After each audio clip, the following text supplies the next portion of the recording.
Mitra. I hope you all are doing well. So today we will be discuss about research and statistics. तो जो research का जो हमारा portion है वो साइकोलॉजी के एग्ज़ाम्स में बहुत प्रोमिनेंट और बहुत स्ट्रांग माना जाता है कि जिसने रिसर्च पे अपनी पकड़ बना ली तो वो कोई भी अपना एग्ज़ाम जो है क्लियर कर सकता है। बिकॉज़ रिसर्च को ना बच्चे इसलिए छोड़ देते हैं कि उन्हें वो डिफ़िकल्ट लगता है। But in my opinion research जो है सबसे ईजी पार्ट है अगर आप उसको लॉजिकल वे में समझने की कोशिश करो। देखो, अगर आप रटना चाहते हो, रोट लर्निंग करना चाहते हो तो वो आपसे नहीं हो पाएगा। रिसर्च एक समझने वाला सब्जेक्ट है। अगर आप उसमें इस तरीके के इनपुट दोगे कि आपको समझना है तो आपको रिसर्च पहले दिन से ही आसान लगने लग जाएगी। लेकिन अगर आप फर्स्ट डे ही ये सोचने लग जाओगे कि आपको रिसर्च कभी नहीं समझने आने वाला, अनोवा मनोवा तो मैंने कभी सोचना ही नहीं है, तो आपको कभी समझ नहीं आएगा। So be positive guys. So let's begin with our session.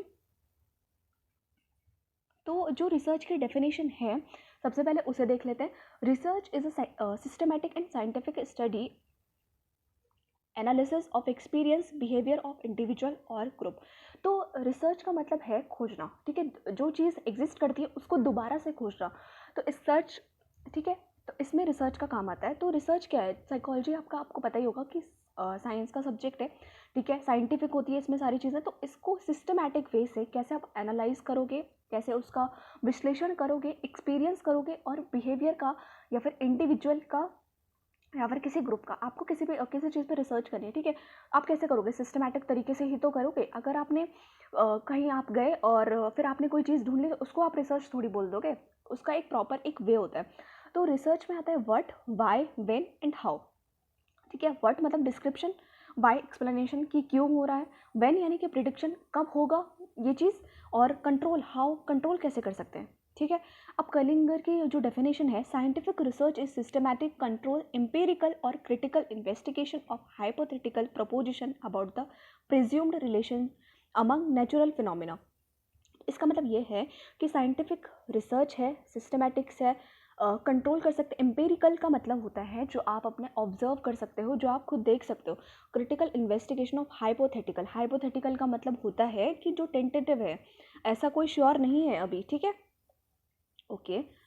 तो फिर इसमें आता है कि आपकी कितने टाइप की रिसर्च होती है। तो मेनली आपकी होती है क्वालिटेटिव और क्वांटिटेटिव रिसर्च, ठीक है। तो क्वालिटेटिव में जैसे आप देखोगे कि वाई का क्वेश्चन है, अब इसमें हाउ मैनी, ठीक है, मतलब कितने सारे, ऑब्जर्वेशन होगा, नंबर स्टैटिस्टिकल होगा, ऑब्जर्व करेंगे, इंटरप्रेट करेंगे, और इसमें क्या होगा? मेजरमेंट होगा। इसको हम और अच्छे से समझते हैं। तो जो क्वालिटेटिव रिसर्च होगी, इडियोग्राफिक अप्रोच होगी। इडियोग्राफिक यानी कि एक इंसान पे होगी, ठीक है। नोमोथेटिक अप्रोच का मतलब जिसको हम जनरलाइज कर सकते हैं, ओके।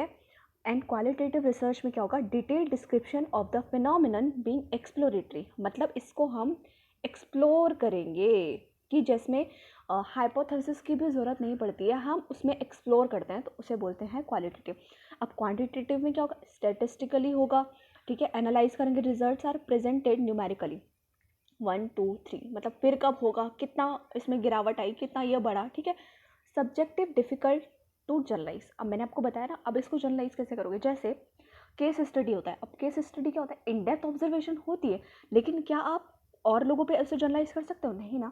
जैसे माना बात, किसी को बाइपोलर डिसऑर्डर हुआ। अब किसी के बाइपोलर डिसऑर्डर होने के कुछ फैक्टर्स अलग थे, तो आपने उसकी केस स्टडी करी, तो आप ये तो नहीं बोलोगे कि बाइपोलर होने के यही कॉज है, नहीं।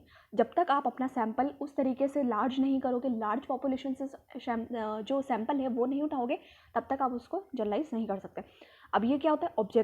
ऑब्जेक्टिव होता है, यूनिवर्सल होता है, एक्सप्लेनेटरी, इसमें टर्म जो है वो बहुत इंपॉर्टेंट है। एक्सप्लेनेटरी होती है, एक्सप्लेन कर सकते हो आप, ठीक है। यूनिवर्सल होता है मतलब कि सब पे लागू हो सकता है।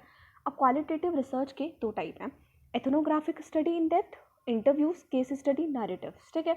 एथनोग्राफी जो कल्चर से रिलेटेड होता है, स्टडी इन डेप्थ कि किसी चीज़ की आपने इन डेप्थ स्टडी कर ली। इंटरव्यूज जो हमारे इंटरव्यूज़ होता है, अब ऐसा तो नहीं कि आपने किसी एक इंसान का इंटरव्यू ले लिया, माना बात आपने कोई पहाड़ में रहने वाले लोगों का इंटरव्यू ले लिया, तो आप ये कहोगे कि मतलब जो पहाड़ में सारे लोग हैं वो इस तरीके का ही इंटरव्यू लेते हैं या फिर इस तरीके की बात करते हैं, आप कभी ऐसा नहीं कह सकते। केस स्टडी का एग्जांपल मैंने आपको, नैरेटिव्स यानी कि कहानी, ठीक है। एक्सपेरिमेंटेशन और क्वेश्चनर्स, देखिए जो क्वेश्चनर्स होता है ना वो इसी तरीके से बनाए जाते हैं कि आप उनको जनरलाइज कर सको कि क्वेश्चनर को इस तरीके से बनाया जाता है, चाहे मैं दूँ चाहे कोई और उसको फिल करे, लेकिन रिजल्ट जो है वो उसके बेसिस पे आए। ओके, सो फिर आता है हाइपोथेसिस। अब हाइपोथेसिस जो है हमारी रिसर्च में एक बहुत इंपॉर्टेंट टर्म है, जिसमें मतलब मैं आपको बताना चाहूँगी कि अ टेंटेटिव आंसर है टू द प्रॉब्लम। टेंटेटिव का मतलब है जो फिक्स नहीं है। ओके, टेंटेटिव यानी कि प्रोबेबल है, अब ये हो भी सकता है, नहीं भी हो सकता है, उसका हमें नहीं पता। So, according to Cullinger, a hypothesis is a tentative explanation that accounts for a set of facts and can be tested by further investigation. A hypothesis is a logical supposition, a reasonable guess, and an educated conjecture. Okay, अब ऐसा नहीं आता है कि आपको definition आ जाएगी कि अब बताओ ये किसकी डेफिनेशन, नहीं, लेकिन आपको पता होना चाहिए कि हाइपोथेसिस किसे कहते हैं। टेंटेटिव एक्सप्लेनेशन है, ठीक है। अब टेंटेटिव कैसे है कि माना बात मैंने ये बोला कि योग और प्राणायाम से स्ट्रेस कम होता है, तो आपने क्या लिखा कि हाइपोथेसिस है, ठीक है। अब पहले मैं उसको एक्सपेरिमेंटेशन ट्राई आउट करूँगी, भाई होता है कि नहीं होता है, ठीक है, इसमें कितनी सच्चाई है, तो इस तरीके से ये आता है, ठीक है। ओके, तो हाइपोथेसिस जो मेनली हम मानते हैं वो नल हाइपोथेसिस और अल्टरनेट हाइपोथेसिस। ओके, तो नल हाइपोथेसिस को हम हमेशा H0 से प्रेजेंट करते हैं, जो नीचे ज़ीरो होता है पैर में, और जो HA या फिर H1 से प्रेजेंट करते हैं, ठीक है। तो negation hypothesis H0 states that there is no relationship between the variable being study. Okay, तो हाइपोथेसिस का मतलब है कि कोई रिलेशनशिप नहीं है वेरिएबल्स के बीच में, ठीक है। जैसे हम बोलेंगे कि इंटेलिजेंस और डांस का बहुत रिलेशन नहीं है आपस में, ठीक है, क्योंकि ऐसा तो नहीं है कि जो इंटेलिजेंट होगा वही डांस कर सकता है, नहीं ना। ओके, तो इस तरीके से results are due to choice and are not significant. अब मतलब जो अगर रिजल्ट्स आ भी गए कि पॉजिटिव रिजल्ट्स आ गए, तो क्या पता वो चॉइस से आए हैं, चांस से आए हैं, और सिग्निफिकेंट नहीं है, मतलब हम इसको सही रिजल्ट्स नहीं मानेंगे, ठीक है। ओके, फिर आता है ओके, तो और एक और चीज़ मैं आपको एग्जांपल दूंगी। क्या आपको लगता है स्ट्रेस और हाइट अपने आप में रिलेटेड है कि जिन लोगों की हाइट ज़्यादा होगी उनका स्ट्रेस ज़्यादा होगा? नहीं ना, तो इसका मतलब आपका नल हाइपोथेसिस होगा जब कोई रिलेशनशिप नहीं होगा वेरिएबल्स में। ओके, आइए हम समझते हैं अल्टरनेट हाइपोथेसिस। तो अल्टरनेट हाइपोथेसिस क्या है? Relationship between IV and DV। Variables की बात हम कल करेंगे। तो IV और DV का मतलब क्या है? Statistical hypothesis H1 state that there is a relationship between two variable. Okay, तो जो वेरिएबल्स हैं उनमें मतलब रिलेशनशिप है। Results are not due to chance that they are significant in terms of supporting theory being investigated. अब इसका मतलब ये है कि जो रिजल्ट्स आए not due to chance. Okay, अब ये चांस से नहीं आए हैं, इसमें सच में रिलेशनशिप है। ओके, तो अब इसका एग्जाम्पल क्या होगा, ठीक है। अब जैसे negative relationship between stress and performance, मतलब अगर आपका स्ट्रेस ऊपर होगा तो आपकी जो परफॉर्मेंस होगी वो कम होगी ना, ठीक है, चाहे नेगेटिव है चाहे पॉजिटिव है, लेकिन रिलेशनशिप तो है ना, तो यही अल्टरनेट हाइपोथेसिस आपको दिखाता है। ओके, तो अब हम बात करेंगे, इसी में ही आता है डायरेक्शनल और नॉन डायरेक्शनल, ठीक है। अब डायरेक्शनल का मतलब क्या होता है मैं इस तरीके से आपको दिखाऊंगी। ओके, तो अगर ये कोई डायरेक्शन बता रहा है, अब ये कोई डायरेक्शन तो नहीं बता रहा ना, यहाँ पे देखो, नहीं ना, इधर से भी ओपन है इधर से भी ओपन है, तो यानी कि ये क्या होगा, ये नॉन डायरेक्शनल होगा, ठीक है। क्या होगा? नॉन डायरेक्शनल होगा। अब इसमें मैं दिखा रही हूँ आपको, ये ऐसे है, तो ये क्या होगा? Non directional. ओके, तो नॉन डायरेक्शनल का मतलब क्या है कि उसमें जो है सिग्निफिकेंट हो सकता है, कोई हो, पॉजिटिव हो नेगेटिव हो रिलेशनशिप, लेकिन टू टेल्ड होगा। इसमें ये नहीं बताया जाएगा कि पॉजिटिव है या नेगेटिव है। ओके, जैसे योग से स्ट्रेस में प्रभाव पड़ता है। अब क्या प्रभाव पड़ता है हमें पता है?